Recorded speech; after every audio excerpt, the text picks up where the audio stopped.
प्यारे बच्चों, कैसे हैं आप सब। आशा करती हूँ आप सब अच्छे होंगे। आज मैं आपको कक्षा 8 का अध्याय नंबर 12 पढ़ाने जा रही हूँ, जिसका नाम है ओजोन परत। ओजोन परत हमारी पृथ्वी के चारों ओर होती है, तो इसके बारे में और हमें कहानी के माध्यम से जानते हैं क्या है ये ओजोन परत। इसका एक ओजोन पर्व भी होता है, वो क्यों मनाया जाता है इसके बारे में भी हम पढ़ेंगे। एक बड़ी चालाक लोमड़ी थी और हमेशा इस ताक में रहती थी कि दूसरों को उल्लू कैसे बनाए। पूरे जंगल में उसकी कुटिलता के किस्से मशहूर थे, मतलब उसके चालाकी के किस्से मशहूर थे। तंग आकर जंगल के जानवरों ने उसका नाम रख दिया टेढ़ी। सचमुच वह लोमड़ी बहुत टेढ़ी थी। बात करेगी तो टेढ़ी, देखेगी तो टेढ़ी आंख से, चलेगी तो टेढ़ी चाल से। उसी जंगल के बीच से एक नदी बहती थी। इस नदी में एक मछली रहती थी। मछली का नाम था सीधी। मछली थी तो सीधी साधी, पर कोई टेढ़ी चाल चले तो उससे सावधान भी रहती थी। जंगल के जानवर और पक्षी उसे बहुत मानते थे, उस मछली को। टेढ़ी लोमड़ी को यह बात बहुत बुरी लगती थी। एक दिन टेढ़ी लोमड़ी ने देखा कि सीधी मछली उछल उछल कर नदी में नहा रही है। टेढ़ी लोमड़ी ने शहद सी मिठास भरकर आवाज लगाई, सुनो दीदी, जरा हमारी बात सुनो। टेढ़ी लोमड़ी की ओर ताक कर सीधी मछली ने कहा, कहो टेढ़ी जी, आज इधर कैसे आना हुआ, क्या प्यास लगी थी। लोमड़ी मीठी बनती हुई बोली, अरे दीदी, मैं तो बहुत चाहती हूँ कि तुमसे रोज मिलूं, पर तुम ही दूर दूर रहती हो। कभी इस नदी से बाहर भी निकला करो। मछली सीधी तो थी पर मूर्ख नहीं थी। ताड़ गई कि जरूर दाल में कुछ काला है। वह लोमड़ी से बोली, अरे टेढ़ी जी, आज तो आप नदी में ही आ जाइए, आज ओजोन पर्व है। ये ओजोन पर्व क्या होता है। लोमड़ी आंखें सिकोड़ कर बोली, अरे तुम नहीं जानती ओजोन पर्व। मछली ने हैरान होकर कहा, तुम तो सब रीति रिवाजों को भूल गई। हम लोगों के पूर्वज तो न जाने कब से इस पर्व को मनाते आ रहे हैं। वह कैसे। टेढ़ी ने सिसयाते हुए कहा, सारी दुनिया जानती है कि ऑक्सीजन ही हमारी प्राणवायु है और तुम ओजोन का गुणगान कर रही हो। सीधी मछली झट से डुबकी मारकर नदी में गई और एक पेटी उठा लाई। यह पेटी कुछ और नहीं बल्कि एक टेलीविजन सेट था। मछली ने बटन दबा दिया और लोमड़ी की तरफ इशारा किया, अब इसे ध्यान से देखो। लोमड़ी वहीं किनारे पर बैठकर देखने लगी। सबसे पहले टीवी के पर्दे पर गोल गोल घूमती धरती और उसके चारों ओर का वायुमंडल उसे दिखाई दिया। उधर पर्दे पर तस्वीरें आती जा रही थी और इधर सीधी मछली कमेंट्री सुनाती जा रही थी। देखो इस गोल गोल घूमती हुई धरती को देखो। कहते हैं कि किसी समय धरती और चंद्रमा एक थे, बाद में ये अलग हुए। बड़ा टुकड़ा धरती बन गया और छोटा टुकड़ा चंद्रमा बनकर धरती के चारों ओर चक्कर लगाने लगा। तभी किसी ने बीच में टोका, कहते हैं दीदी, धरती शुरू में आग का गोला थी। अरे यह तो खरगोश की आवाज थी। मछली ने पलट कर देखा तो वहां धीरे धीरे सारा जंगल ही इकट्ठा हो गया। उसने टीवी निकाला, टीवी में सब चीजें वो दिखा रही थी। तो लोमड़ी और मछली बात कर रहे थे, इतने में देखा खरगोश भी आ गया और धीरे धीरे वहां तो पूरा जंगल ही आ गया। लोमड़ी सबसे आगे बैठी थी। शेर भी बाल बच्चों सहित विराजमान था। चीता, चीतल, हिरण, भेड़िया, खरगोश सभी थे। उधर पेड़ों पर मोर, तोते, कबूतर, गोरैया आ बैठे। यहाँ तक कि गिद्ध और चमगादड़ भी थे। बंदर और लंगूर भी उछलना कूदना बंद कर गए, सीधी मछली का भाषण सुनने आ गए थे। अरे भाई, तुम सबको कैसी खबर लगी कि यहाँ क्या हो रहा है, सीधी मछली ने पूछा। सभी जानवर एक दूसरे का मुंह देखने लगे। तभी भीड़ की परिक्रमा करता हुआ सीधू गधा आगे आया और बोला, दीदी, यहाँ नदी के किनारे टेढ़ी लोमड़ी को सारी शैतानी छोड़कर चुपचाप ध्यान लगाकर बैठा तो मैं चौंक पड़ा कि ये टेढ़ी सीधी साधी कैसे बैठी है।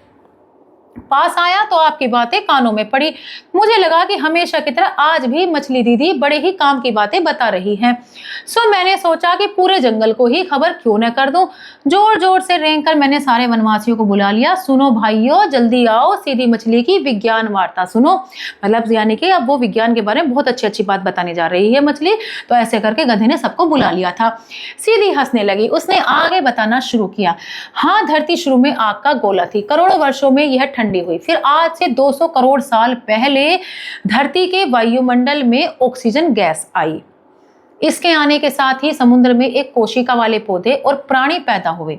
एक कोशिका, जिनके अंदर सिर्फ एक कोशिका थी। इन्होंने अपने शरीर में ऊर्जा के लिए ऑक्सीजन का सहारा लिया। इन्हीं की क्रिया से वायुमंडल में ऑक्सीजन की मात्रा बढ़नी शुरू हुई। लेकिन अभी तक जीवन समुद्र में ही था। जमीन पर जीवन की चहल पहल शुरू नहीं हुई थी। ऐसा क्यों था दीदी, अब तक जमीन पर जीवन क्यों नहीं शुरू हुआ था। सीधू गधे ने रेंक कर अपनी जिज्ञासा प्रकट की। अरे सीधू, जमीन पर जीवन कैसे शुरू होता। सूरज की सारी किरणें जमीन पर सीधी बरस रही थी। वायुमंडल में कोई ऐसी चीज नहीं बनी थी जो सूरज की रोशनी को छानकर धरती तक आने देती।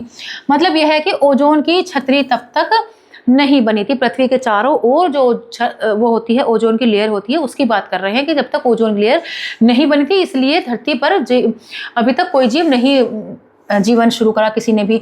यह ओजोन क्या बला है? सीधी वनराज सिंह अपनी भारी भरकम आवाज में गरजा। सीधी मछली बताने लगी, देखो सामने पर्दे पर तुम आज के धरती के वायुमंडल की तस्वीर देख रहे हो। इसमें सबसे ऊपर है आयन मंडल, इससे नीचे धरती की ओर यह ओजोन छितरा हुआ है। यह जरा नीलापन लिए एक गैस है जिसे ऑक्सीजन की बहन ही समझो। इस ओजोन की मोटाई कुल मिलाकर 3 मिलीमीटर से अधिक नहीं है। यह एक चादर की तरह भी नहीं तनी हुई, बस पूरी पृथ्वी के चारों ओर वायुमंडल में फैली हुई है। इसी के कारण जमीन पर जीवन संभव है, यानी कि जो हमारी ओजोन लेयर है उसी के कारण हमारी पृथ्वी पर जीवन संभव है।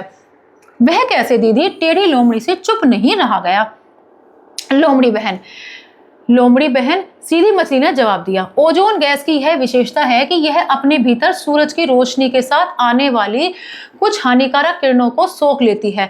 अगर नहीं सोखे तो क्या होगा? चीते ने हुर्रा कर पूछा। अगर ओजोन इन किरणों को नहीं सोखेगी तो तुम सबकी चमड़ी पहले तो काली पड़ जाएगी, फिर जलने लगेगी, सबका जीना दूभर हो जाएगा। जमीन पर रहने वाले सभी प्राणी, पशु पक्षी, यहाँ तक कि मनुष्यों में से कोई भी जिंदा नहीं बचेगा। पर दीदी हम ऐसे ही क्यों मर जाएंगे? गुटरगू करते हुए कबूतर ने प्रश्न किया। प्यारे कबूतर, मुझे तो यह चिंता सता रही है, अगर हमारे वायुमंडल के ओजोन की छतरी में खराबी आ जाए तो सूरज की तेज गर्मी हम सब सहन नहीं कर पाएंगे। सूरज से इतनी तेज गर्मी निकलेगी। पर दीदी यह तो बताओ, आसमान में जब करोड़ों साल से ओजोन की परत बनी हुई है तो भला अब कैसे नष्ट हो जाएगी? मैं सबसे लंबा हूं पर मेरा मुंह भी वहां तक नहीं पहुंचता दीदी, मैं भी ओजोन परत को नहीं खा सकता। यह कहकर लंबी गर्दन वाला जिराफ होकर हंसने लगा। मैं तो सबसे लंबा हूं, मैं तो भी नहीं खा सकता उसे। तो बाकी सब वन्य पशु भी जिराफ की इस बात पर खिलखिलाकर हंस पड़े, पर सीधी मछली तो वैसे ही गंभीर बनी हुई थी। वह बोली, देखो भाइयों, यह हंसने की बात नहीं है। मैंने यह तो नहीं कहा कि तुम लोग ओजोन की परत मिटा दोगे।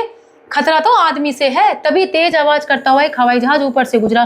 सीधी मछली ने दूर आकाश में गायब होते हुए उस वायुयान की ओर इशारा किया और बोली, आवाज से भी तेज उड़ने वाला यह विमान देखो। जब इसका ईंधन जलता है तो उससे तरह तरह की गैसें निकलती है और ओजोन की परत से टकराकर उसे जहां तहां नष्ट कर देती है। यानी कि हवाई जहाज से निकलने वाला धुआं ओजोन की परत को नष्ट करता है, जो ईंधन अभी सीधी मछली की बात पूरी नहीं हुई थी कि उछलता कूदता उछला बंदर भी वहां आ पहुंचा।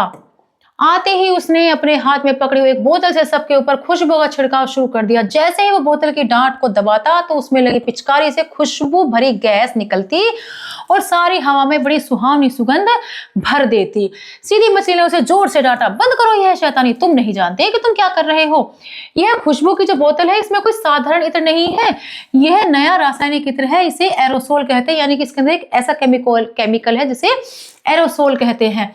इसके कण हवा में तैरते हुए इसके कण जो होते हैं हवा में तैरते हुए ओजोन की परत तक पहुंचते हैं और ओजोन के साथ रासायनिक क्रिया करके उसको नष्ट कर देते हैं। फेंक दो इस बोतल को। शेर सिंह जोर से गरज कर बोले। वनराज की आवाज सुनकर बंदर थर-थर कांपने लगा। उसने झट से खुशबू की बोतल पानी में फेंक दी। शाबाश, ये हुई ना कोई अकल की बात। सीधू गधा तालियां बजाते उठ खड़ा हुआ, फिर सबकी ओर देखते हुए बोला, भाइयों आप लोग मुझे कम अकल का बुद्धू कहकर चढ़ाते हैं, पर आदमी को तो देखो। अरे जिस चीज से इतना खतरा है उसे बनाता ही क्यों है? क्या जरूरत है कि आवाज से भी तेज विमान बनाए जाएं? क्या जरूरत है कि एरोसोल छिड़के जाएं? तेज विमान बंद करो, लंगूरों के सरदार ने नारा लगाया। एरोसोल बंद करो, दूसरी ओर से बंदरों की पूरी टोली बोली। अब तो सारे जानवर उठ खड़े हुए और बड़े जोश से नारे लगाने लगे। वनराज सिंह ने गरज कर घोषणा की, आज से सारे जंगल में ओजोन पर्व मनाया जाएगा। सारे जानवरों ने तालियां बजाकर इस घोषणा का स्वागत किया और उस पर अमल करने की सहमति जताई। यानी कि आज से हम ओजोन पर्व मनाएंगे और ध्यान रखेंगे कि ओजोन परत को कोई नुकसान ना हो। आशा करती हूँ आपको यह अध्याय अच्छे समझ में आया होगा। मिलते हैं अगली कक्षा में। धन्यवाद।